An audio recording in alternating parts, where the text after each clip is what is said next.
بسم اللہ الرحمن الرحیم الحمد للہ رب العالمین الصلاۃ والسلام علی سید الاشرف الانبیاء والمرسلین اما بعد فاعوذ باللہ من الشیطان الرجیم بسم اللہ الرحمن الرحیم ادعو الی سبیل ربک بالحکمہ والموعظۃ الحسنہ وجادلہم باللتی ہی احسن صدق اللہ مولانا العظیم۔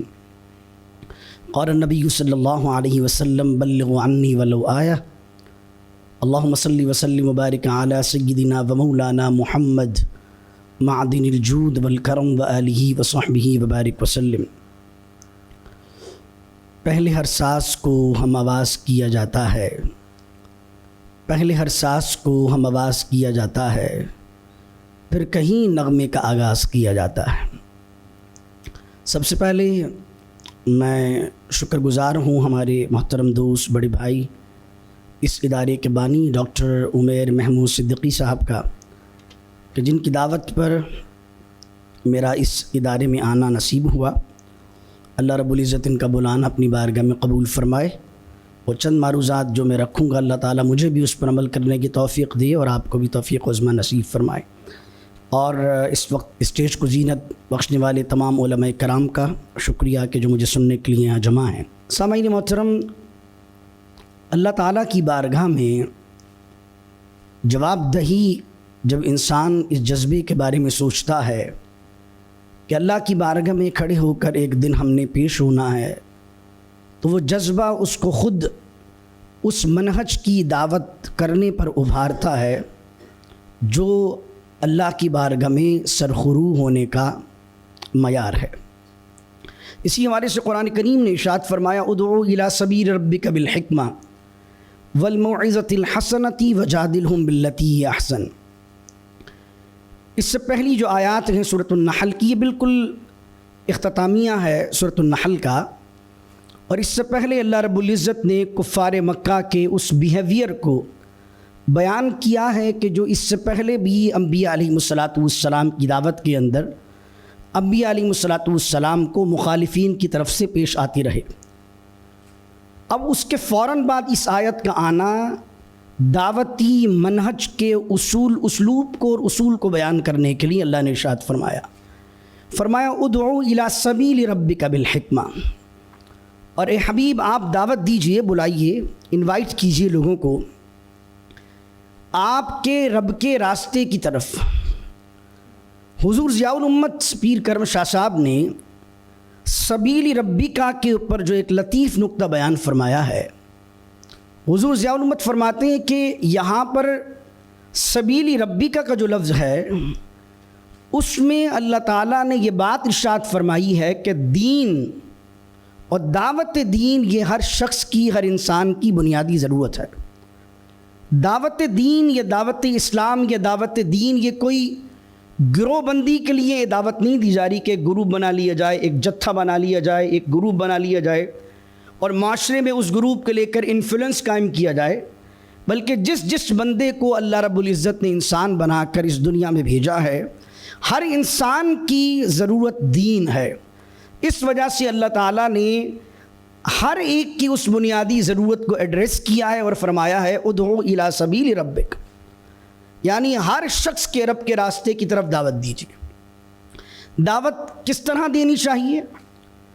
اس کے 3 بنیادی طریقہ کار کو اللہ تعالیٰ نے ارشاد فرمایا ہے، جن میں سے 2 طریقہ کار ایجابی دعوت کے ہیں، یعنی کامن پریکٹسز ہیں، یعنی عامی طور پر دعوت کے اندر یہ 2 چیزیں کام کرتی ہیں، اور بعض اوقات تیسرا حصہ بھی کام کر دیا جاتا ہے، اور وہ پہلی چیز ہے بالحکمت۔ علامہ راغب اصفہانی المفردات میں لکھتے ہیں کہ حکمت کیا ہے؟ لکھتے ہیں کہ علم اور عقل کے ذریعے سے حق تک پہنچ جانا یہ حکمت ہے، یعنی صرف علم ضروری نہیں ہے، عقل بھی ضروری ہے۔ اپنی عقل کو استعمال کرتے ہوئے، علم کو استعمال کرتے ہوئے حق تک پہنچنا، ثواب تک پہنچنا، درستگی تک پہنچنا، فرمایا یہ حکمت ہے۔ کچھ علماء نے حکمت کی تعریف یہ بھی کی ہے کہ صحیح وقت پر صحیح فیصلہ کرنا، یہ بھی حکمت کے طریقہ کار میں سے ایک طریقہ ہے۔ حکمت یہ ہے بعض اوقات آپ صحیح فیصلہ کرتے ہیں لیکن ٹائمنگ غلط ہوتی ہے، جب بھی اس کا جو آؤٹ کم ہے، اس کا رزلٹ ہے، اس کا نتیجہ وہ نہیں آتا صحیح۔ کبھی کبھار آپ جلد بازی میں فیصلہ کر لیتے ہیں اور صحیح وقت پر کرتے ہیں، تو بعد میں آپ کو ریئلائز ہوتا ہے کہ یار یہ کام اس ڈھنگ سے نہیں، اس ڈھنگ سے اس وقت پر ہونا چاہیے تھا۔ تو حکمت کے حوالے سے جو مفسرین نے یا لغات القرآن کے ماہرین نے لکھا ہے، فرمایا علم اور عقل کے ذریعے سے یہ فیصلہ کر لینا کہ حق تک کس طرح پہنچا جا سکتا ہے اور حق تک پہنچ جانا یہ حکمت ہے۔ اور اس حکمت کے اندر اللہ رب العزت نے اس کو انگلش میں وزڈم بھی کہتے ہیں، یعنی عقل کے ذریعے سے پہلے دیکھنا کہ مخاطب کون ہیں، جس سے ہم بات کر رہے ہیں وہ لوگ کون ہیں، جو ہمارا آڈینس ہے سب سے پہلے اس کو جان لینا۔ مجھے اچھی طرح یاد ہے کہ میں بہت چھوٹا تھا اور ثانیہ کا میرا درجہ تھا، اور میرے ساتھ ایک شام سے پڑھے ہوئے عالم دین ایز اے خطیب میر پور خاص کے اندر ایک تقریر کے لیے جا رہے تھے، اور وہ شام سے پڑھ کے آئے تھے، اور میں ایک پروگرام میں ان کے ساتھ گاڑی میں تھا، اور ہم ایک ایسی برادری کے پاس جا رہے تھے جن کا کام کاشتکاری تھا، ارائی برادری کے لوگ تھے، کاشتکاری کرنا، یہ ساری چیز کرنا۔ تو جب ہم ان کے محفل میں پہنچے، اور محفل میں پہنچ کے جب انہوں نے گفتگو شروع کی، تو وہ کہہ رہے تھے کہ یہ باب مفعلہ ہے اور یہ اس میں تفضیل ہے اور اس کے اندر افعلو کے وزن پر ہے۔ تو پبلک آڈینس یہ سوچ رہی تھی کہ یار یہ بندہ بول تو اردو رہا ہے لیکن سمجھ کیوں نہیں آ رہی ہے، اور لوگ حیران کن تھے، اور وہ بہت جوشیلے انداز سے ڈائس پہ ہاتھ مار کے کہو سبحان اللہ، باواز بلند کہو سبحان اللہ، اس میں تفضیل کے صیغے پر یہ آیا ہے۔ تو اس سے مراد کیا ہے کہ وہ بات تو صحیح کر رہے تھے، اصولی بات صحیح کر رہے تھے، لغت کے ماہر تھے، شام سے پڑھ کے آ رہے تھے، تو دکھا رہے تھے کہ انہیں اصول پر مہارت ہے۔ وہ بتانا چاہ رہے تھے کہ بھائی میں پاکستان کے اداروں سے نہیں پڑھا ہوں، میں تو شام سے پڑھ کے آیا ہوں، میں تو مصر سے پڑھ کے آیا ہوں، مجھے عربی پر بڑی کمانڈ ہے۔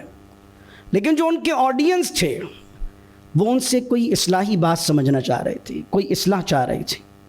تو کیا تھا کہ علمی لحاظ سے اگر ان کو دیکھا جائے تو علمی پیمانے پر تو بہت خوب بات کر رہے تھے، لیکن حکمت سے محرومی یہ تھی کہ انہیں نہیں معلوم تھا کہ آڈینس کون ہے۔ اسی طریقے سے صحیح وقت پر صحیح فیصلہ کرنا، اور کمال یہ نہیں ہے کہ آپ نے کیا کہنا ہے، اصل کمال یہ ہے کہ آپ نے کس وقت کیا نہیں کہنا ہے۔ کہنا تو بہت سارے لوگ جانتے ہیں، زبان اللہ نے سب کو دی ہے، کیا نہیں کہنا ہے۔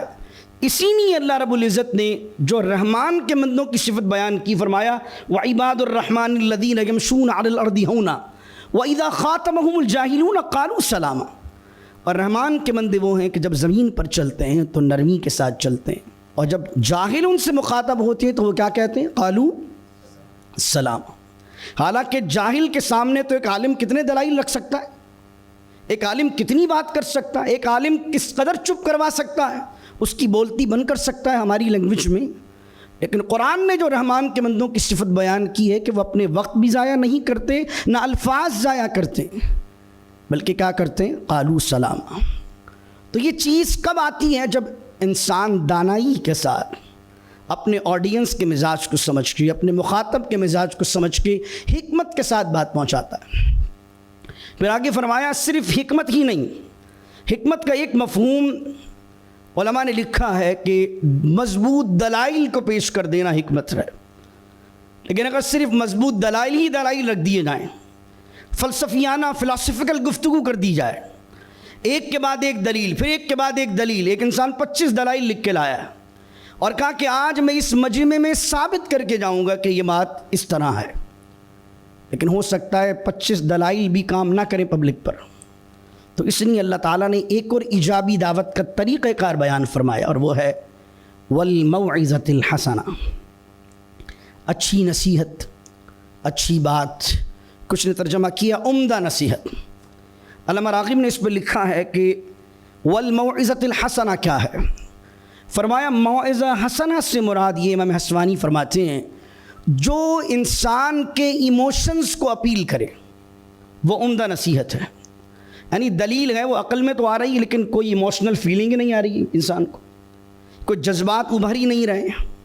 تو دلیل تو دینی ہے، لیکن دلیل کے ساتھ ساتھ اگر یہ بات کرنی ہے ثواب ملے گا تو دنیاوی اس کے نتائج بھی بیان کرنے ہیں. اگر یہ بات کرنی ہے کہ اس سے گناہ ملے گا، یہ حرام کامنے ہیں، تو اس میں ایموشنز کو بھی ساتھ ساتھ ابھارنا ہے کہ بھائی اگر آپ یہ غلط کام کرو گے تو دنیا میں اس کے یہ نقصانات ہیں. تو ایموشنل اٹیچمنٹ بھی بڑی ضروری ہے، کیونکہ ہم بعض اوقات کہتے ہیں کہ یہ کر لیجئے ثواب ملے گا. اچھا ثواب جو ہے وہ غیر مرئی ہے، انسین ہے. ایک انسان نے وہ عمل کر بھی لیا لیکن وہ ایک اسپرچوالٹی اس کو فیل نہیں ہو رہی ہے، جو روحانیت کا احساس ہے وہ پیدا نہیں ہو رہا ہے. اس نے کہا آپ نے کہا کر لیا، میں نے کر بھی لیا، لیکن کیفیت تو ویسی ہے. تو قرآن نے کہا والموعظۃ الحسنہ، موعظہ حسنہ کیا ہے؟ ایسی عمدہ نصیحت کیجئے کہ جب وہ آپ کی بات پر عمل کرے تو اسے دل میں کچھ فیل ہو، کچھ بات سمجھ میں آئے، اس کیفیت کو محسوس کر سکے. اگر آپ ثواب کی بات کر رہے ہیں تو وہ ثواب اپنے اوپر نزول کو محسوس کر سکے، اور اگر آپ گناہ کی بات کر رہے ہیں تو جب وہ کام کرنے جائے یا ارادہ کرے یا کر چکا ہو تو اس پر پشیمانی ہو، شرمندگی ہو اور ندامت کا آنسو بہے. کسی چیز کو یہ ثابت کر دینا دلائل کے ساتھ کہ یہ چیز غلط ہے، یہ دلیل ہے، یہ دلیل ہے، یہ دلیل ہے، لیکن اگر اس کی آنکھ سے آنسو نکالنا ہو، اس کو شرمندگی کا احساس پیدا ہو خدا کی بارگاہ میں، اس کے لیے کام آتا ہے والموعظۃ الحسنہ. عمدہ نصیحت کیا ہے؟ کہ عمدہ نصیحت کے ساتھ عقل اور ایموشنز کو اپیل کیا جائے، جس سے ایک انسان کوئی بات سنے اور وہ عمل کر رہا ہو اور وہ چیز اچھی ہو تو خوشی کے جذبات اپیل ہو جائیں، ہیپینس کے جذبات اپیل ہو جائیں. کوئی وہ عمل کر رہا ہو تو اسے شادمانی اور خوشی محسوس ہو جائے کہ یار واہ سبحان اللہ میں کیا عمل کر کے آیا ہوں. اور اگر وہ کام وہ کر رہا ہو جو جرم کا کام ہے تو اس سے کیا ہو، دل میں ایک شرمندگی کا احساس، ایک ندامت کا احساس ہو. پھر ہر دائی کو یہ معاملہ پیش آتا ہے، انبیاء علیہ السلام کو ہی پیش آیا. وہ کیا ہے کہ جو سامعین ہوتے ہیں بعض اوقات وہ حکمت اور موعظہ حسنہ سے نہیں مانتے، وہ کاؤنٹر کرتے ہیں، وہ کاؤنٹر آرگیومنٹ کرتے ہیں. اور ہم جس دور میں جی رہے ہیں یہاں ہر شخص کاؤنٹر آرگیومنٹ کرنے والا ہے. سوشل میڈیا کا دور ہے، جب آپ کچھ پیش کرتے ہیں وہ کہتا میں نے تو یہ سنا ہے، یہ تم مولویوں کی بنائی ہوئی باتیں، یہ تم لوگ پتہ نہیں کہاں سے لے کر آئے ہو. اور وہ سامنے والے کو بڑی حقارت کے ساتھ ڈیل کرتا ہے. اب آپ عالم ہیں، آپ نے 8 سال پڑھا ہے، آپ فلاں جگہ سے پڑھ کے آئے ہیں، تو وہ جو علم کا کبر ہوتا ہے ایک دم وہ جوش مارتا ہے. اسی لیے علماء لکھا، ایک شاعر لکھتے ہیں کہ علم کی ابتدا ہے ہنگامہ، علم کی ابتدا ہے ہنگامہ، علم کی انتہا ہے خاموشی. تو جب ابتدائی طور پر ہوتے ہیں تو انسان جوش مارتا ہے، بھائی بھی پچھلے مہینے تو میری دستار ہوئی ہے. یہ حقیر آدمی جس نے کچھ پڑھا نہیں ہے، اس کو کیا پتہ عبارت کیسے پڑھتے ہیں، اس کو کیا پتہ رفع کہاں آتا ہے، جر کہاں آتا ہے، اور یہ مجھے یہ بات کر رہا ہے. تو وہ کیا ہوتا ہے کہ پھر جب ہم اس سے بات کرتے ہیں تو ہم تحقیر کرتے ہیں، چاہتے ہیں کہ اس کو ذلیل کریں، چاہیں اس کو 4 لوگوں کے آگے اس پر ٹونٹ کریں. لیکن قرآن کریم نے جو تیسرا طریقہ بھی ہمیں بیان فرمایا، جو بحث کا ہے، جو آرگیومنٹ کا ہے، جو ڈائلاگ کا ہے، تو فرمایا وَجَادِلْهُمْ بِالَّتِي أَحْسَنُ. اور کیا کرو؟ جب بحث کرو، مباحثہ کرو، ڈائلاگ کرو، مکالمہ کرو، تو فرمایا ہی احسن. باپ تو علماء تو بیان کر سکتا ہوں کہ اس میں تفضیل کا صیغہ ہے. ہی احسن، بہت ہی خوبصورت طریقے سے. اور ہمارے معاشرے میں جب آپ اس طرح مجادلہ کرتے ہیں تو ڈاکٹر عمیر صاحب ابھی تشریف لائے تھے میرے یہاں، تو ہم ایک صاحب کے پاس گئے، ان سے ملے، ملاقات کی. ان کے بارے میں لوگوں کا پرسپیکٹو کیا ہے؟ وہ کیا کہتے ہیں، یار کوئی بندہ کتنی بھی ٹیڑھی بات کرے فلاں صاحب بڑی نرمی سے جواب دے. اس انسان کو کچھ سمجھ میں اس بندے کا آئے نہ آئے، وہ درجنوں اختلاف رکھتا ہو، لیکن اس کی ایک کوالٹی بیان کرتے ہیں لوگ کہ یار مولوی لوگ جو ہے وہ بڑے جذباتی ہو جاتے ہیں، بڑی آواز بلند کر لیتے ہیں، گالی گفتار پر اتر جاتے ہیں، ذاتیات پر اتر جاتے ہیں. فلاں بندے سے ٹیڑھے سے ٹیڑھی بات کر لو. جب وہ جواب دیتا ہے تو بہت دھیمے لہجے سے، بہت آرام سے آپ کے اختلاف کو سنتا ہے. تو فرمایا وَجَادِلْهُمْ بِالَّتِي أَحْسَنُ. دیکھیں کوالٹی ہے نا، کسی کی کوالٹی ہے. اور ایسے اچھا یہ جذباتی باتیں تو پھر جذباتی لوگوں کو یہ اپیل کرتی ہیں، لیکن جو علمی معاشرے ہوتے ہیں، اکیڈمک معاشرے ہوتے ہیں، ہمارے یہاں کچھ پاکستان میں ایسے علاقے ہیں کہ اس وہاں پر اکیڈمک گفتگو کرو تو آدھی پبلک سو جاتی ہے، جوشیلی باتیں کریں کہ سر پہ ڈنڈا مار دیں گے، سر پھاڑ دیں گے، تو آدھی پبلک کے دل میں تو بدماشی ہے نا، کر نہیں پا رہے وہ الگ بات ہے. تو وہ کہتے ہیں یار خطیب اپنے مطلب کی بات کر رہا ہے، سرور پھاڑنے کی بات کر رہا ہے تو نعرہ تکبیر. لیکن جس معاشرے میں علمی فضا ہوتی ہے، انٹلیکچوئلز ہوتے ہیں، اس معاشرے کے اندر یہ عیب ہے. اب آپ یہ کہیں گے کہ حضرت آپ کو نہیں پتا کہ کتنا بدبخت آدمی ہے، اس لیے میں نے اس سے لہجہ اپنایا. آپ کو حضرت نہیں پتا کہ یہ بندہ ہدایت پر نہیں آنا، میں نے 2 مرتبہ کوشش کر کے دیکھی. تو میں پوچھتا ہوں کہ فرعون کے بارے میں کیا خیال ہے؟ اللہ کو تو معلوم ہے کہ ہدایت پہ اسے نہیں آنا، لیکن جناب ہارون کو اللہ کیا کہہ رہا؟ فَقُولَا لَهُ قَوْلًا لَيِّنًا لَعَلَّهُ يَتَذَكَّرُ وَيَخْشَىٰ. اے ہارون اور اے موسیٰ جاؤ فرعون کے پاس، اور بات کیسے کرنا؟ لین، بڑی نرم بات کرنا. لَعَلَّهُ، شاید کہ وہ یتذکرو، نصیحت پکڑ لے، او یخشا، یا ڈر جائے. اس سے مراد یہ ہے کہ جو گمراہ شخص ہے، جو شخص ضال ہے، ایسا شخص ہے جو ہدایت پر نہیں بھی آنا، وہ اپنی کتنی گراوٹ پر آ جائے لیکن ایک داعی کو، ایک عالم کو اس کے لیول پر نہیں آنا چاہیے. یہ ہمارا معیار نہیں ہے، ایک داعی کا یہ مزاج نہیں ہے.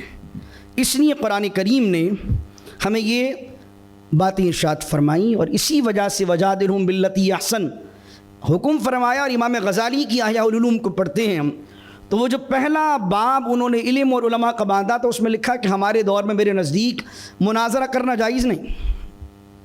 امام غزالی سے لوگوں نے پوچھا حضور مناظرہ کرنا آپ کے لیے کیوں جائز نہیں ہے؟ تو فرمایا کہ مناظرہ ثواب کے لیے یا حق تک پہنچنے کے لیے نہیں کیا جاتا، بلکہ میرے نزدیک جو میں اس معاشرے میں مناظرہ دیکھتا ہوں، یہ مناظرہ تو 2 پہلوانوں کی جنگ ہے، 2 پہلوانوں کی کشتی ہے، جس میں ایک پہلوان دوسرے پہلوان کو پچھاڑنا چاہتا ہے. حالانکہ مناظرہ تو یہ تھا. اب امام غزالی مثال دے کے بیان فرماتے ہیں کہ دونوں حق کے متلاشی تھے، حق کا راستہ ڈھونڈ رہے تھے، اور اگر کسی دوسرے فریق نے وہ دلیل سامنے والے کے آگے پیش کر دی جو درستگی کی طرف جاتی ہے، حق کی طرف جاتی ہے، تو دوسرے فریق کو تو شکر گزار ہونا چاہیے تھا کہ میرے بھائی ایک ایسی دلیل جو مجھے حق تک نہیں پہنچا رہی تھی، حق کا راستہ میرے لیے واضح نہیں ہو پا رہا تھا، تیرا شکریہ کہ تو نے وہ دلیل میرے آگے واضح کر دی ہے جس سے میں حق کی طرف جا رہا ہوں. اس کو تو شکر گزار ہونا چاہیے تھا. لیکن فرمایا ہمارے زمانے میں، یہ امام غزالی کا زمانہ ہے، امام غزالی فرما رہے ہیں کہ ہمارے زمانے میں تو مناظرہ جو ہے وہ تو 2 پہلوانوں کی کشتی ہے، جنگ ہے.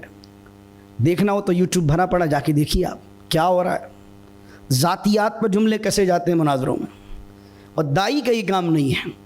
اس لیے آپ دیکھیے کہ ڈیبیٹس جب ہوتی ہیں، ڈیبیٹس کے اندر، امریکہ میں ہم کافی ڈیبیٹس میں جاتے ہیں، جو ڈیبیٹس ہوتی ہیں ان ڈیبیٹس سے کتنے لوگ باہر نکل کر مسلمان ہو جاتے ہیں. بس وہ ایک قانون کا چسکا ہے.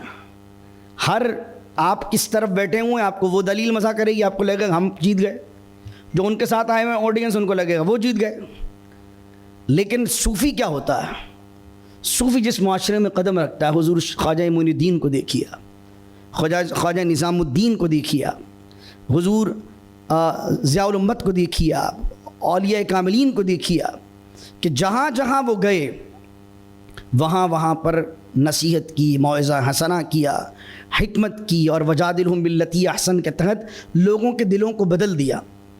آج اتنے اسپیکرز موجود ہیں دنیا کے اندر، لیکن اس کے باوجود بھی دعوت کا وہ کام نہیں ہو پا رہا ہے جو ہمارے ایک ایک صوفی نے ایک ایک جگہ پہ پہنچ کر دیا. تو میرے دوستوں، سب سے پہلے سمجھنے کی ضرورت یہ ہے کہ دعوت ہے کیا. صرف گفتگو کر لینا، تقریر کر لینا، یا کسی تبلیغی چلے پر چلے جانا، یا جماعت میں یا قافلے میں چلے جانا. رائٹ ناؤ تبلیغ کیا ہے، دعوت کیا ہے، آپ کا کریکٹر، آپ کا بیہیویئر، یہ بھی دعوت ہے. رسول کریم علیہ الصلوۃ والسلام 40 سال تک کیا دعوت دی آپ نے؟ وہ دعوت اخلاق ہے، وہ دعوت کریکٹر ہے، وہ بیہیویئر کی دعوت ہے. اس لیے رسول کریم علیہ الصلوۃ والسلام 40 سال تک جس پر کام کر رہے ہیں وہ کریکٹر پہ کام کر رہے ہیں، اور اس وجہ سے لوگوں نے اس کریکٹر کو مانا اور حضور کو کیا کہا؟ صادق اور امین کہا. تو دائی کے لیے گفتگو ہی ضروری نہیں ہوتی. ایک شخص یار بڑا شاندار خطیب ہے، ہمارے یہاں کیا ہے بڑے خطیب ہو جاتے ہیں، بڑے مفکر ہو جاتے ہیں، اب وہ جب کسی سے ہاتھ صحیح نہیں ملا رہے ہیں، پروٹوکول میں ہی پورے ہیں، خطیب اچھا ہے، دلیل اچھی دے گا، سب کچھ اچھا ہے، لیکن کریکٹر اچھا نہیں ہے اس کا. یہ کیا دائی بنے گا جس کو ہاتھ ملانے کی تمیز نہیں، جس کو بات کرنے کی تمیز نہیں، جو امیروں کے ساتھ تو بڑے اچھے طریقے سے ملے، غریب سے ہاتھ تک نہ ملائے؟ یہ کیسا دائی ہے؟ اور نبی کریم علیہ الصلوۃ والسلام کو اللہ تعالیٰ نے کیا فرمایا؟ عبس وتولی ان جاءہ الاعمی وما یدریک لعلہ یزکا. دائی کے لیے تو اللہ تعالیٰ یہ ارشاد فرما رہا ہے. تو میرے دوستوں، پہلی چیز ہے دائی کے لیے، اگر آپ دائی بننا چاہتے ہیں، دعوت دین کا کام کرنا چاہتے ہیں، تو سب سے پہلے اپنی ذات سے اصلاح شروع کیجیے. شاہ لطیف فرماتے ہیں اکھر پڑھ الف جو بیا ورک سب وسار، اکھر پڑھ الف جو بیا ورک سب وسار، اندر تو اجار پن نہ پڑھنے کی طرح. فرمایا اگر تم اکھر ایک لفظ جو ہے الف پڑھ کر اپنے دل کی زندگی کو بدل سکتے ہو، دل کی دنیا کو بدل سکتے ہو، تو وہ ایک الف ہی تمہارے لیے کافی ہے. اور اگر اندر نہیں بدل رہا ہے، اندر نہیں بدل رہا ہے، کریکٹر نہیں بدل رہا ہے، تو شاہ لطیف فرماتے ہیں پنہ پڑھنے کی طرح. پھر تو آپ کتابوں کی کتابیں چاٹ لیجیے. آپ کہیں بھائی فتاوی رضویہ بالاستحاب پڑھ لیا ہے، خدوری میں نے بالاستحاب پڑھ لی ہے، میں نے اتنا مطالعہ کیا ہوا ہے، تم نے کتنی کتابیں پڑھی ہوئی ہیں. اگر کریکٹر کے اندر وہ علم نہیں آ رہا ہے تو پھر کوئی دعوت کا کام آپ نہیں کر سکتے. پھر آگے سنیے، دعوت کیا ہے؟ نالج. آپ کا علم بھی صرف کریکٹر ہی ہے اور آپ دعوت کا کام کرنا چاہتے ہیں. بڑا نیک آدمی ہے، لیکن جب بھی کسی موضوع پر بات کرتا ہے تو ہمیشہ بھونڈی بات کرتا ہے، غیر علمی بات کرتا ہے. موضوع کس چیز کا چل رہا ہے، بات کہاں کی کرتا ہے، دلیل کس چیز کی دینی ہے، کرتا کون سی چیز ہے. ہمارے آج کل ہر بندے کو شوق ہو گیا. آپ دیکھیں سوشل میڈیا پر اس طرح کے کچھ لوگ آ گئے ہیں کہ وہ اپنی لائیو اسٹریمنگ میں ایسے کمزور لوگوں کو لیتے ہیں. آج کل کیا ہو گیا، میں نام لینا نہیں چاہ رہا ہوں کیونکہ یہ بھی ایک مارکیٹنگ ہے. جب آپ کسی کا نام لیتے ہیں، کسی کا نام لے کر رد کرتے ہیں، تو اس کو تو کیا ہے، دیر از نو بیڈ پبلسٹی. ہمیشہ جو ایڈورٹائزمنٹ ہوتی ہے نا، بیڈ پبلسٹی بھی وہ اچھی ہوتی ہے. الگوریتھم کیسے، آپ فیس بک پر یوٹیوب پر ایک بندے کو 100 گالیاں لکھ دیں تو فیس بک یہ نہیں لکھے گا کہ بھائی کیونکہ گالیاں پڑھ رہی ہیں تو اس کی ریچ کم کرو. فیس بک کا الگوریتھم کام یہ کرتا ہے بھائی جتنی بندے کو گالیاں پڑھ رہی ہیں، مطلب انٹریکشن زیادہ آ رہے ہیں، اس کی ریچ بڑھاؤ. تو ایک صاحب ہیں کہ وہ اپنی لائیو اسٹریم میں ایسے کمزور لوگوں کو لیتے ہیں. اور ہمارے یہاں بہت سارے لوگ جو کہ ہو سکتا ہے مخلص ہوں، رد کرنا چاہتے ہوں، شریف آدمی ہوں، اپنے رد کرنے میں، اپنے مسلک کو ڈیفینڈ کرنے میں یا حق بات کو ڈیفینڈ کرنے میں وہ چاہتے ہوں کہ ہم کسی کو جواب دیں، لیکن علم نہیں. تو بھائی جب آپ کے پاس علم نہیں ہے تو آپ کی نیکی اپنی ذات تک رکھیے. آپ دعوت کے کام میں نہ آئیے، کیونکہ ایک غیر عالم شخص، ایک ایسا شخص جس کے پاس علم نہیں ہے، وہ دعوت کے کام میں جب پڑتا ہے تو فائدہ پہنچانے سے بڑا وہ نقصان پہنچا دیتا. تو آپ کی نالج بھی جو ہے نا، وہ یہ دعوت ہے. دوسری بات جو ہم نے ابتدا میں کی، تیسری بات وہ ہے دعوت کے کام میں وزڈم. آپ کی عقل، آپ کی دانائی، کب بات کرنی ہے، کیسے بات کرنی ہے، کتنی بات کرنی ہے، کس کے آگے بات کرنی ہے، عقل ہونا چاہیے. امام بخاری رحمۃ اللہ علیہ نے صحیح بخاری کی ابتدا کو پڑھی آپ تو امام بخاری نے ابتدا میں تعلیقات ذکر کی ہیں. آپ کو معلوم ہے اہل علم میں آپ تعلیق اس کو کہتے ہیں جس میں امام بخاری بغیر سند کی روایت لائیں. باقی تو اسناد ذکر کی امام بخاری نے. تعلیقات میں پھر وہ مولا علی رضی اللہ تعالیٰ عنہ سے ایک تعلیق نقل کرتے ہیں. فرماتے ہیں لوگوں کے سامنے ایسی باتیں کرنے سے بچو کہ جس کو سن کر لوگ اللہ اور اس کے رسول کو جھٹلائیں. آپ کو ایک دلیل معلوم ہے لیکن اپنی عقل تو استعمال کیجیے. ایک شخص ہے جس کو قرآن ناظرہ پڑھنا نہیں آتا، آپ اس کو دقیق مسائل سمجھا رہے ہیں، آپ اس کو دقیق باتیں بتا رہے ہیں، اور آپ کے سامنے ایسی باتیں بتا رہے ہیں جو اس کی عقل میں نہیں آنے والی، کیونکہ دین کی بنیادی چیزوں سے واقف نہیں ہے. اب اگر آپ اس کو ایسی چیزیں بتائیں گے اس کی تو عقل میں نہیں آئے گی بات. ہاؤ اٹس کین پاسبل، بھائی ایسا کیسے ہو سکتا ہے؟ جیسے آپ ایک صاحب کو میں سن رہا تھا، وہ ایک عام سے مجمع میں بیٹھے ہوئے اور نبی کریم علیہ الصلوۃ والسلام کے بول مبارک کے بارے میں بات کر رہے ہیں، اور وہ روایت پڑھ رہے ہیں کون سی، کہ کٹورے میں وہ بول مبارک تھا اور وہ پی لیا گیا تھا. سبحان اللہ. اب ایک کالج یونیورسٹی کا لڑکا ہے، وہ تو سمجھ میں نہیں آئے گی اس کے بعد، یار یہ کون سی بات کر. اب آپ اس میں جوش میں ارے وہ سوال کر لیں تو ہمارے یہاں آپ دیکھیں 295C کو اور ان چیزوں کو کس طریقے سے کیا کیا جاتا ہے. وہ صرف سوال بھی نہیں کر سکتا اس موضوع کہ بھائی یہ کیا کہہ دیا آپ نے. تو اس لیے پہلے مجمع دیکھیے آپ کیا بات کر وزڈم، دانائی، عقل. اور اگر وہ اس پر سوال کر دیں کہ یار میں نے پہلی مرتبہ یہ بات سنی، اس نے لعاب کی روایت نہ سنی ہو، اس نے حضور علیہ الصلوۃ والسلام کے وضو مبارک کا جو بچا ہوا پانی وہ روایت نہ سنی ہو، اور آپ ڈائریکٹ اس کو بول مبارک کی سنا دیں، تو اس کے لیے تو پہلی دفعہ سننے والی بات ہے نا، نئی بات ہے نا. اب وہ جب سوال کر دے گا تو بیچارہ وہ یہاں پر جان سے جائے گا. تو اس لیے دانائی اور عقل اور وزڈم یہ بڑا ضروری ہے بات کرنے کے لیے. اور یہ دانائی اور وزڈم اور عقل یہ بھی دعوت ہے. پھر آگے فرمایا سویلائزیشن، تہذیب. آج ہم امریکی تہذیب سے بڑے مروب ہیں بھائی، سب کو امریکہ بننا ہے، امریکنائز ہونا ہے، اپنی تہذیب پتہ نہیں ہے. اسلامک سویلائزیشن کیا ہے؟ ہماری تہذیب بھی دعوت ہے.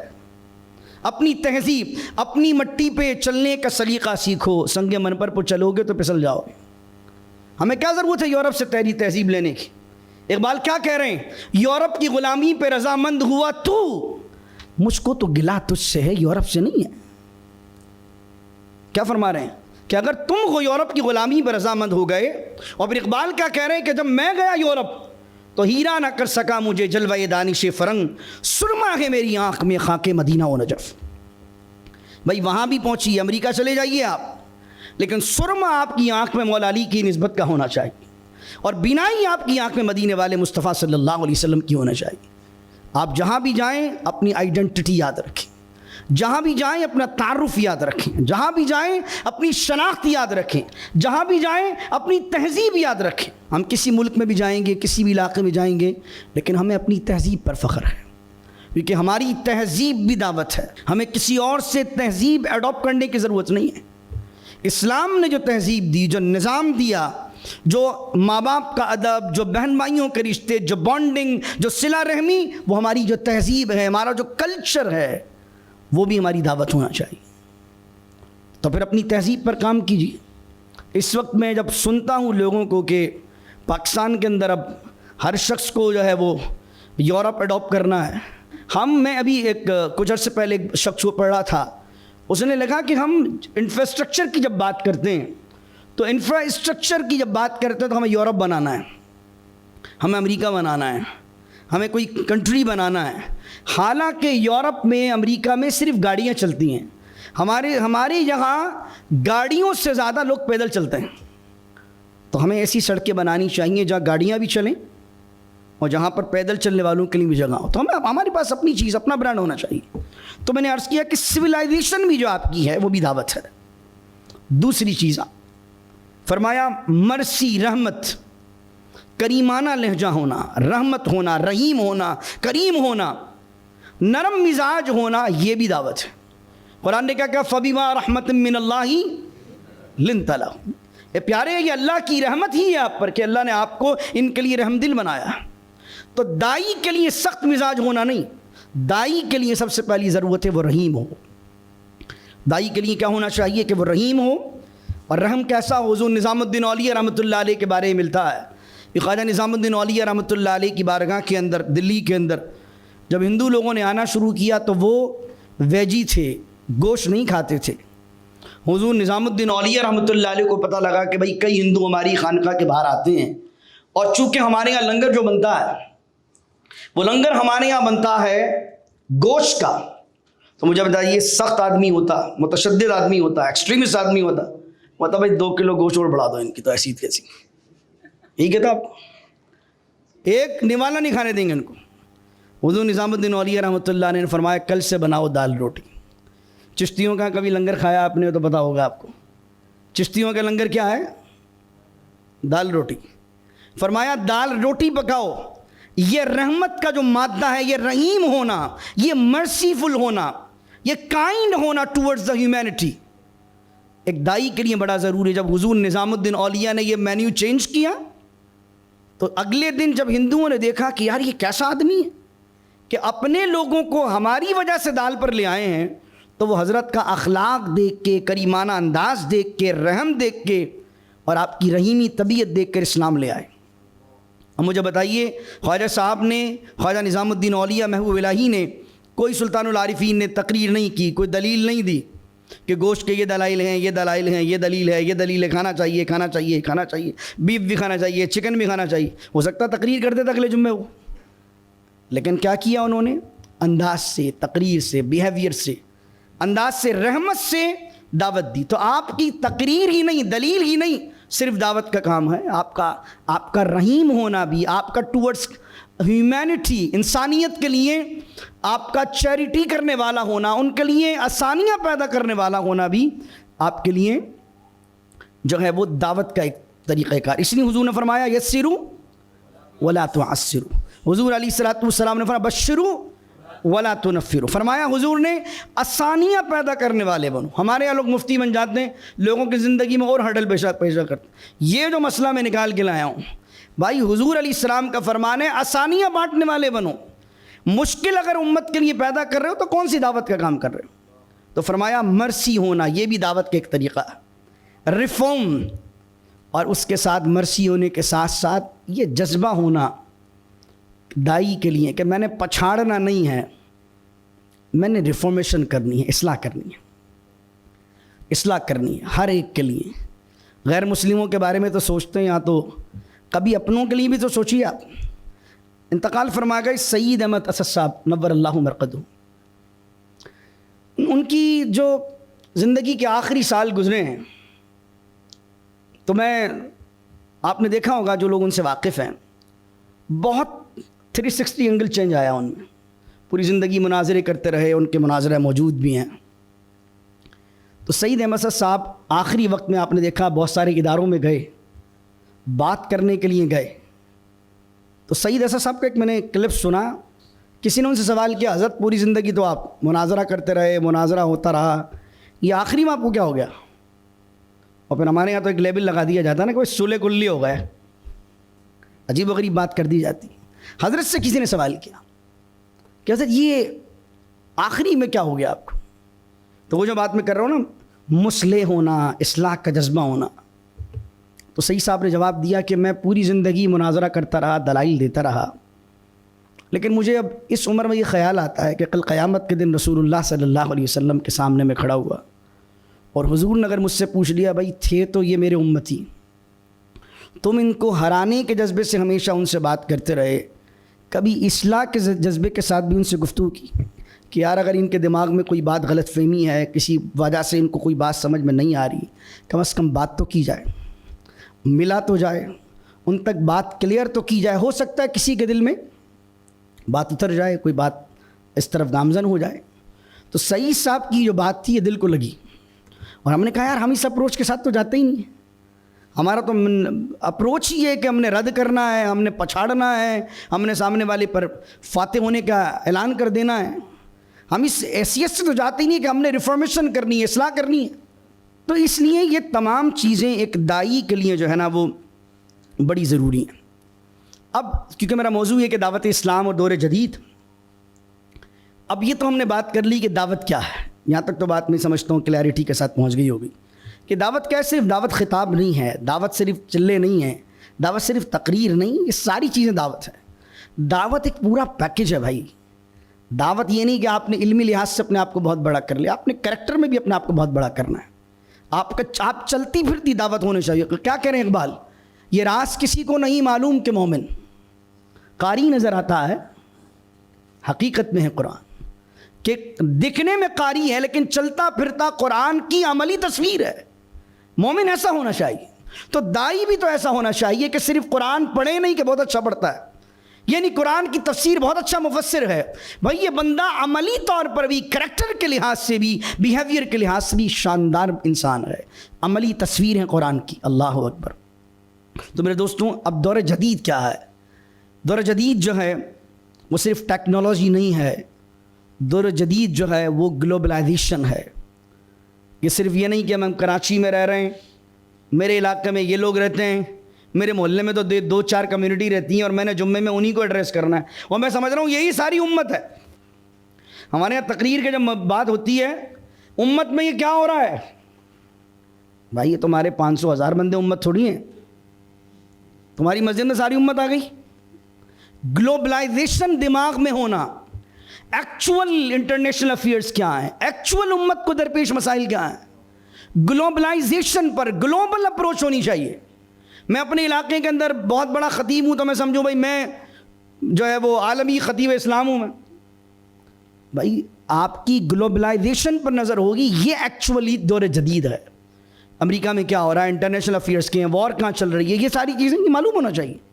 اس کے علاوہ اے آئی، آرٹیفیشل انٹیلیجنس. ہمارے امریکہ کے اندر مساجد میں اس پر ورکشاپ ہوتی ہے کہ آنے والے وقت میں آرٹیفیشل انٹیلیجنس ایسے کیا مسائل پیدا کرے گی جس سے ایک مفتی کو چیلنج پیش آئے گا. جیسے اس کی ایک مثال دوں میں آپ کو. ایلن مسک نے آٹومیٹک گاڑی بنائی ہے. آٹومیٹک جب وہ گاڑی بنا لی ہے تو اس کے اندر کیا ہوتا ہے کہ جب انسان چلائے گا اور انسان کے آگے ایک بچہ آیا اور ایک بوڑھا آیا تو انسان کے ہاتھ میں اگر کنٹرول ہے تو کس کو بچائے گا؟ بچے کو بچائے گا. کیوں؟ بھائی بوڑھا 70 سال کا ہے، زندگی جی لی ہے، اور یہ اسکول کے جو بچے ہیں، جو 10 بچے ہیں، جو اسکول کے بچے سڑک کراس کر رہے ہیں، اگر وہ اندر جو گاڑی چلانے والا وہ خود 70 سال کا ہے اور سامنے روڈ پر گزرنے والے 50 بچے اسکول کے ہیں، تو اے آئی کیا کرے گی؟ اے آئی ڈرائیور کو بچائے گی، گاڑی جس کی آنر کو بچائے گی اور بچوں کو کچل دے گی. لیکن یہ انسان کے اندر یہ سینس ہے کہ وہ اتنی سی مومنٹ میں یہ فیل کر لے گا کہ یار میں نے زندگی گزار لی ہے، اپنی جان قربان کر کے ان 50 کی جان بچائی ہے. تو وہ کیا اے آئی چیلنجز پیدا کرے گی ایک مفتی کے لیے، ایک عالم کے لیے، ایک دائی کے لیے، ان چیزوں پر آپ کی نظر ہونا چاہیے. دوسری بات، سوشل میڈیا، ریلیجس پلیورلزم، یعنی سب صحیح ہیں، سارے مذاہب سیکھیں، ایک مندر بنا دو، ایک مسجد بنا دو، ایک سیناگوگ بنا دو، ایک چرچ بنا دو، ایک نماز پڑھ لیا کرو، گھنٹی بھی بجا دیا کرو، ایک دن سنڈے کو وہاں چلے جایا کرو. آج کل اس طرح کے لوگ بھی پیدا ہو گئے ہیں. ہم نے انٹرفیت ڈائلاگ کیسے کر رہے ہیں، لیکن انٹرفیت ڈائلاگ کرتے ہوئے سارے مذاہب کو ایک ایکول طریقے سے ٹریٹ نہیں کرنا. آج کل کیا ہو رہا ہے، انٹرفیت ڈائلاگ ہو رہے ہیں تو اس میں کیا ہو رہا ہے کہ ریلیجس پلورلزم ہو رہا ہے. اس میں اسلام بھی اسی کھاتے میں ہے تو ہندوازم بھی اسی کھاتے میں ہے اور سارے مذاہب اسی کھاتے میں. تو یہ آپ نے احتیاط کرنی ہے کہ جب انٹرفیت ڈائلاگ کرنے ہیں تو کیا گفتگو ہونی چاہیے اہل کتاب کے آگے، اور وہ بھی قرآن نے کہا وَلَا تُجَادِلُوا أَهْلَ الْكِتَابِ إِلَّا بِالَّتِي هِيَ أَحْسَنُ. آگے میں بات کرتا ہوں انڈیویجولزم، اور یہ سب سے بڑا بھیانک دور ہے. اور یہ جو آپ جن زی اور جن الفا کو دیکھ رہے ہیں اور وہ اس میں ہی ہیں. قرآن کہتا ہے أَفَرَأَيْتَ مَنِ اتَّخَذَ إِلَٰهَهُ هَوَاهُ، کیا تم نے اس کو نہیں دیکھا جس نے اپنی خواہش کو خدا بنا لیا. اس دور میں سب سے بڑا شرک یہ ہے، ہر شخص یہ کہتا ہے بھائی میرے سمجھ میں ہی آ رہا ہے، میرے مطابق دین یہ ہے اور میرے حساب سے معاملہ یوں ہونا چاہیے. تو یہ میرا حساب کیا ہے، یہ میرا مزاج کیا ہے، یہ میرا سوچ کیا ہے. افرأیت من اتخذ الہہ ہوا، اگر انسان تحقیق کے بعد علمی طور پر اکیڈمکلی کسی نتیجے پر پہنچتا ہے تو بہت اچھی بات ہے. لیکن اگر یہ ہے کہ چونکہ میری خواہش نفس یہ کہہ رہی ہے، کوئی علم نہیں ہے، کوئی دلیل نہیں ہے، کوئی بات نہیں، بھائی مجھے یہ سمجھ میں آ رہی ہے، نہ قرآن کی دلیل ہے، نہ کوئی علمی روایت ہے، نہ حدیث کا اس پہ دلیل پیش ہو رہی ہے، لیکن چونکہ میری عقل میں یہ بات آ رہی ہے تو ان سے مراد کیا ہے کہ انسان اپنی نفس کو، اپنی ہوا کو، اپنی خواہش کو پوج رہا ہے. تو اس حوالے سے ان چیزوں پر جس سے آپ بات کر رہے ہیں آپ پہلے سمجھیے اس سے. میں آخری کی دور کی طرف چلتا ہوں، اور سب سے بڑا معاملہ الہاد کا ہے. الہاد کے معاملے میں، الہاد کی ڈائلاگ کرنے سے پہلے میں یو کے کئی علماء کو جو اس پہ کام کر رہے ہیں ان میں سنا ہے. ایک بہت بڑے موٹیویشنل اسپیکر ہیں جس پہ کام کرتے ہیں یو کے میں. انہوں نے کہا کہ میں زندگی میں کئی ایتھیسٹ سے ملا ہوں، ملحدین سے ملا ہوں. تو کچھ لوگ تو ایجنڈے پہ کام کر رہے ہوتے ہیں، باقاعدہ بیرونی ایجنڈا ہوتا ہے، وہ ڈاکٹر صاحب آپ کے سامنے گفتگو کرتے رہتے ہوں گے. اور کچھ لوگ ایسے ہوتے ہیں کہ جن کے ساتھ خدا کو مانتے وہ ہیں لیکن خدا سے ناراض ہیں، اللہ سے ناراض ہیں، تو وہ ناراض ہونے میں انکار کرتے ہیں. تو ان کے ساتھ سائیکولوجیکل ڈس آرڈر ہے، ان کے ساتھ نفسیاتی مسئلہ. جیسے ایک شخص ہے، وہ کار چلاتے ہوئے جا رہا تھا، اس کے 2-3 بچے چھوٹے چھوٹے تھے، بیوی تھے، اور ایکسیڈنٹ ہوتا ہے، اور ایکسیڈنٹ کے اندر ساری فیملی چلے جاتی ہے اور وہ خود معذور ہو جاتا ہے اور بستر پہ آ جاتا ہے. تو اب وہ کیا ہے کہ اللہ نے میرے ساتھ ایسا کیوں کیا؟ تو اب اس کے پاس یہ نہیں کہ میں اللہ کو کیوں نہیں مانتا ہوں، اس کے ساتھ سائیکولوجیکل ایشو ہے. تو ایک دائی کے لیے انسانوں کی نفسیات کے بارے میں بھی جاننا ضروری ہے. اس لیے میں ڈاکٹر صاحب کو کہوں گا کہ کسی سائیکیٹرسٹ کو رکھ کے, یہاں پر بھی کسی ماہر نفسیات کو رکھ کے, ہمارے جو دائیان ہیں, جو ہمارے یہ علماء بن رہے ہیں, تخصص کر رہے ہیں, ایک آدھے گھنٹے کی کلاس ان کی کسی ماہر نفسیات کے ساتھ بھی کی جائے کہ بھائی ایسا تو نہیں جس سے آپ بات کر رہے ہیں وہ کس سائیکولوجیکل ڈس آرڈر کا شکار ہے. اور یہ ممکن ہے اور یہ ہوتا ہے.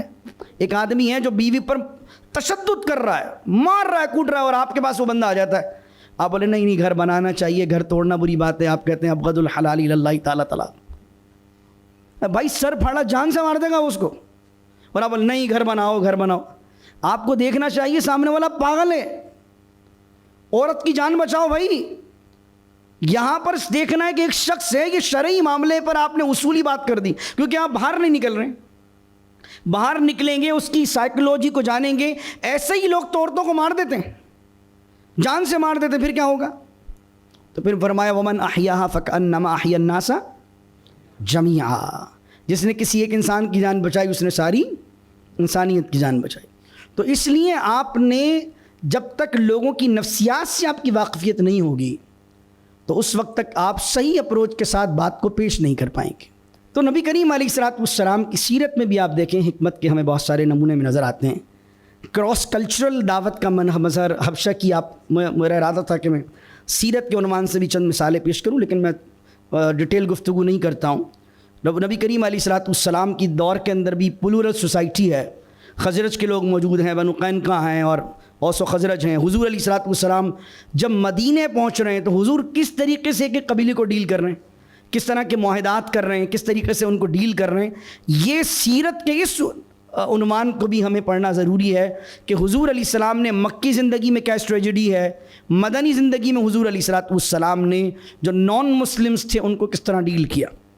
اس کے علاوہ حدیبیہ کی دعوت کو آپ دیکھتے ہیں, بظاہر ایسا لگ رہا تھا کہ مسلمان کمزور ہو رہے ہیں یا کمزوری دکھا رہے ہیں, لیکن وہ اسٹریٹجک حضور علیہ الصلوۃ والسلام کا پہلو تھا جس کو حضور علیہ الصلوۃ والسلام نے, یعنی ایک جو دائی ہوتا ہے وہ لانگ ٹرم آؤٹ کم کو دیکھتا ہے. آج کیا ہوگا یہ نہیں, یہ میرے اس فیصلے سے آنے والے وقت میں کیا ہوگا, دائی کو یہ معلوم ہونا چاہیے. نبی کریم علیہ السلام جب حدیبیہ کا فیصلہ کر رہے ہیں, اللہ اکبر, اس وقت حضور علیہ الصلوۃ والسلام لانگ ٹرم دیکھ رہے ہیں. اور جو لوگ سیرت پڑھتے ہیں انہیں معلوم ہے کہ حدیبیہ ہی ہے جس کی وجہ سے اللہ فرما رہا اذا جاء نصر اللہ والفتح ورأیت الناس يدخلون فی دین اللہ افواجا. فتح مکہ کا جو ثمر اللہ نے مسلمانوں کو عطا فرمایا وہ ثمر صلح حدیبیہ کا نتیجہ ہے. اللہ اکبر. تو میرے دوستوں, اس لیے نبی کریم علیہ الصلوۃ والسلام کی دعوت کو دیکھیں کہ حضور پھر اس حصے تک محدود نہیں ہے. جب دعوت کا اپنے علاقے میں دعوت پھیل گئی, اس ایریے میں دعوت پھیل گئی, تو حضور علیہ الصلوۃ والسلام نے خطوط بھیجانا شروع کیے. تو آپ دیکھ رہے ہیں وانذر عشیرتک الاقربین سے لے کر گلوبل لیول تک حضور کس اسٹیپس کے ساتھ دعوت کا کام کر رہے ہیں. تو آپ نے سب سے پہلے اپنا گراؤنڈ مضبوط کرنا ہے اور آہستہ آہستہ بتدریج دعوت کا کام کرتے چلے جانا ہے.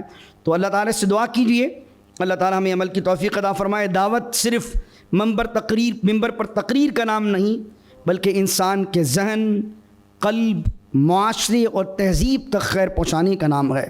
21ویں صدی میں دعوت کی کامیابی کا انحصار صرف اخلاص پر نہیں بلکہ اخلاص کے ساتھ ساتھ حکمت, علم, تحقیق, مؤثر ابلاغ اور عصری فہم پر بھی ہے. مؤثر ابلاغ کیا ہے؟ ڈاکٹر صاحب اس وقت ویڈیو بنا رہے ہیں, ماشاءاللہ بہترین اسٹوڈیو بنایا ہوا ہے. نبی کریم علیہ الصلوۃ والسلام کے دور میں سب سے بہترین طریقہ کار کیا تھا بات پہنچانے کا؟ صفا کی پہاڑی پر چڑھ کر بات ہوتی تھی تو سب تک پہنچتی تھی. حضور نے اپنے دور میں سب سے بہترین اور مؤثر پلیٹ فارم کو یوز کیا. تو ڈاکٹر صاحب جب ابھی آئے تو مجھے ترغیب دی ڈاکٹر صاحب نے کہ حضرت آپ بہترین کیمرہ لیجئے, بہترین اسٹوڈیو بنائیے, جتنی اچھی کوالٹی اور جتنی اچھی آڈیو کوالٹی ہوگی بات لوگوں تک پہنچے گی. یہ بھی تبلیغ دین کا ہی ذریعہ ہے. اللہ اکبر. جب دائی قرآن کی ابدی ہدایت کو زمانے کی زبان میں پیش کرتا ہے تو اسلام محض ایک مذہبی شناخت نہیں رہتا بلکہ انسانیت کے لیے ایک زندہ, قابل عمل اور رحمت پر مبنی نظام حیات کے طور پر سامنے آتا ہے. دعا کیجیے اللہ تعالیٰ سے اللہ تعالیٰ ہم سب کو عمل کی توفیق عطا فرمائے. وآخر دعوانا ان الحمدللہ رب العالمین. امریکہ میں علماء کے لیے اپرچونٹی بہت ہے. امریکہ کے لیے جملہ کہا جاتا ہے کہ USA is a land of opportunity. تو تو اپرچونٹی بہت ہے, جگہ بہت ہے. سب سے بڑھ کر بات یہ ہے کہ امریکہ میں جگہ بہت ہے, یعنی امریکہ کے 52 صوبے ہیں. میں جس صوبے میں رہتا ہوں ٹیکسس میں, وہ آلموسٹ پاکستان کے برابر ہے آلموسٹ. اب اندازہ کیجئے آپ کہ امریکہ اپنے اندر ایک دنیا ہے. یعنی امریکہ میں کچھ لوگ اس طرح کے ہیں کہ جنہوں نے آج تک امریکہ کے ایک صوبے سے دوسرا صوبہ نہیں دیکھا. تو آپ یہ سمجھیے کہ اگر ہم پاکستان کے پورے جامعات بھی وہاں پر ٹرانسفر کر دیں تب بھی وہاں جگہ بچے گی. تو اس کا مقصد کیا ہوا کہ سپلائی کم ہے اور ڈیمانڈ. تو ہمیشہ یاد رکھیے بزنس کا اصول بھی یہی ہے کہ جب سپلائی کم ہوتی ہے ڈیمانڈ زیادہ ہوتی ہے تو پروڈکٹ کی ویلیو انکریز ہو جاتی ہے. تو آپ یہ نہ سمجھیے کہ یار اب مطلب جگہ ختم ہو گئی ہے ہم کہاں جائیں گے. جگہ بہت ہے وہاں پر, لیکن کن لوگوں کے لیے جگہ ہے؟ کیونکہ امریکہ از اے ڈائیورس کمیونٹی. امریکہ کے اندر تنوع بہت ہے, مختلف قوم کے لوگ ہیں, بنگلہ دیشی ہیں, عربی ہیں, شامی ہیں, نائجیرین ہیں, مختلف لوگ ہیں.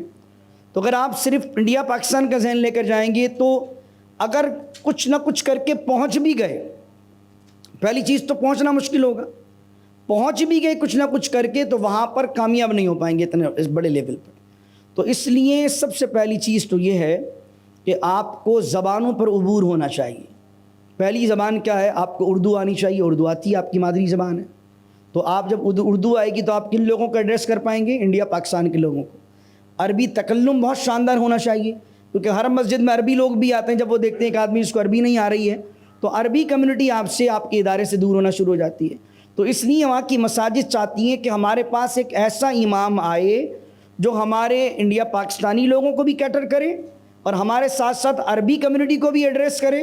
عربی لوگ بھی فیل نہ کریں کہ یار یہ کوئی الگ سا بندہ آ گیا ہے. اور جو وہاں کے بورن اینڈ ریز ہیں ان لوگوں کے لیے آپ کو انگریزی زبان پر عبور ہونا چاہیے. تو اگر آپ باہر آنا چاہتے ہیں, کہیں اپنی پروفائل بھیجانا چاہتے ہیں تو یہ 3 زبانوں پر عبور ہو. اور ساتھ ساتھ ہمارے یہاں بہت سے لوگ فنون پر محنت کرتے ہیں لیکن قرات پر محنت نہیں کرتے. قرآن کی جو تلاوت ہے, دیکھیں 5 نمازوں میں 3 نمازیں آپ کی جہری ہیں. عام آدمی کو یہ نہیں پتا کہ آپ کو کتنے اصول یاد ہیں. عام آدمی کیا کہتا ہے؟